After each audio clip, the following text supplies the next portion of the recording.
Pada video kali ini, Bapak akan memberikan contoh kepada anak-anak untuk menulis teks autobiografi sederhana. Nanti untuk menulis teks, silakan anak-anak menyimak video berikut ini.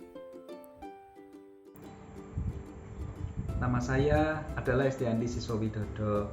Saya lahir di Semarang pada tanggal 26 November 1992. Saya terlahir sebagai anak pertama dari dua bersaudara, yaitu dari pasangan Mulyadi dan Kestiana.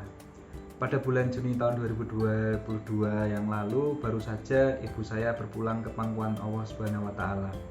Tetapi saya tetap bersyukur, berarti Allah lebih sayang dengan ibu saya. Dalam keseharian, saya biasa dipanggil dengan Andi.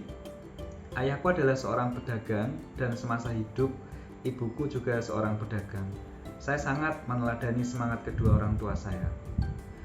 Saya menempuh pendidikan mulai dari SD, yaitu berumur 6 tahun di SDN 2 Bendan Ngisor Sampangan. Lalu saya melanjutkan ke SMP Negeri 13 Semarang. Kebetulan kedua sekolah tersebut berada di dekat rumah saya, sehingga sering jalan kaki ketika berangkat ke sekolah. Setelahnya saya melanjutkan ke SMA Kesatrian 1 Semarang, dan setelah saya lulus SMA, saya sempat mencoba untuk masuk ke Tentara Nasional Indonesia Angkatan Darat, tetapi keberuntungan belum berpihak kepada saya. Saya waktu itu gagal, tapi saya tidak menyerah. Akhirnya saya memutuskan untuk melanjutkan pendidikan di Universitas PGRI Semarang, dan saya memilih untuk jurusan Pendidikan Bahasa dan Sastra Indonesia. Saat masih SMA, saya senang sekali dengan kegiatan yang berbau lapangan seperti ekstrakurikuler Paskibra, Pramuka. Kegiatan itulah yang membawa saya dapat mengikuti perlombaan dan acara-acara besar.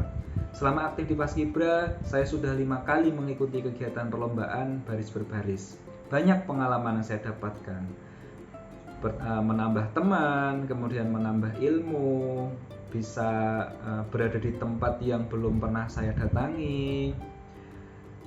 Kemudian prestasi terbaik saya yaitu waktu itu masuk peringkat 7 besar perlombaan tingkat Jawa Tengah untuk baris berbaris. Tentu itu hal yang sangat membanggakan. Walaupun belum juara, tetapi pengalaman itu adalah yang paling utama. Nah, saat kuliah saya pernah mengikuti ajang perlombaan, yaitu pemilihan putra dan putri bahasa Indonesia. Saya waktu itu mengikuti sampai 2 kali, karena pada kesempatan yang pertama saya gagal. Nah, dan pada kesempatan yang kedua, alhamdulillah saya mendapatkan juara 1 putra bahasa Indonesia. Tentu waktu itu kedua orang tua saya sangat bangga, karena sebelumnya saya belum pernah mendapatkan juara. Nah, saat ini saya berprofesi sebagai guru di SDIK Citarungau. Sekolah saya berada di Kabupaten Seruyan, Provinsi Kalimantan Tengah. Ya, saya memutuskan untuk merantau ke Kalimantan. Menurut saya menjadi guru dimanapun tempatnya sama saja, karena tujuannya adalah untuk mencerdaskan anak bangsa. Sudah 6 tahun saya menjadi guru di sini. Siswa di sini berasal dari seluruh Indonesia, yang menjadikan karakternya sangat beragam. Walaupun jauh dari perkotaan, namun siswa dan guru-guru di sini sangat bersemangat dalam menjalankan tugasnya. Nah, selama saya menjadi guru, saya diberikan kesempatan untuk membimbing siswa. Ada beberapa cabang ekstrakurikuler yang pernah saya bimbing, diantaranya ada gambar bercerita, kemudian ada karate. Dan alhamdulillah saya pernah membawa siswa saya yang menggambar bercerita itu menjadi juara 1 tingkat nasional yang diadakan oleh Yayasan Buddha Seci Indonesia. Nah, saya sangat bangga dengan raihan ini dan menjadikan saya untuk terus menjadi guru yang bermanfaat. Demikian riwayat dan perkenalan dari saya. Semoga dengan video ini kalian bisa lebih mengenal diri saya pribadi. Nah, anak-anak sudah menonton videonya ya. Bagaimana videonya? Menarik bukan?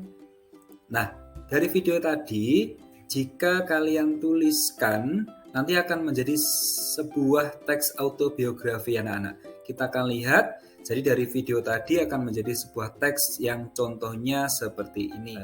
Nah, ini struktur pertama dari teks autobiografi yang tadi ada di video ya anak-anak ya. Jadi ini berisi tentang latar belakang keluarga, betul. Di situ tadi si tokoh menyebutkan namanya, lahirnya di mana, tanggal lahirnya, kemudian nama ayah dan ibunya, dan pekerjaan orang tuanya. Kemudian untuk latar yang kedua itu adalah latar belakang pendidikan anak-anak. Tadi si tokoh juga menceritakan dari mulai SD ya, saat dia berumur 6 tahun sekolah di SD Negeri 2, kemudian melanjutkan ke SMP Negeri 13, kemudian lanjut ke SMA dan sampai ke perguruan tinggi anak-anak ya. Nah, nanti anak-anak dalam menuliskan jenjang latar pendidikan ini, anak-anak tuliskan saja sampai di SD karena memang anak-anak baru sampai SD. Lanjut struktur yang ketiga anak-anak, yaitu latar belakang prestasi. Nah, si tokoh tadi juga menceritakan pada saat SMA si tokoh punya prestasi, begitu juga saat di perguruan tinggi. Nah, nanti anak-anak silakan prestasi apa saja yang sudah pernah didapat ya, mulai dari TK. TK itu kan pasti banyak tuh mengikuti lomba-lomba ya. Kemudian SD. Nah, lomba-lomba 17 Agustus itu tidak apa-apa anak-anak ditulis saja karena itu kan sebuah prestasi ya. Gitu. Kemudian latar yang keempat yaitu latar belakang pekerjaan. Nah, kebetulan anak-anak tokoh ini tadi sudah bekerja, jadi dalam menuliskan teks autobiografi, si tokoh akan menuliskan latar belakang pekerjaan. Tetapi untuk anak-anak nanti, latar belakang pekerjaan tidak perlu ditulis ya, karena anak-anak kan belum bekerja, masih pelajar. Oke?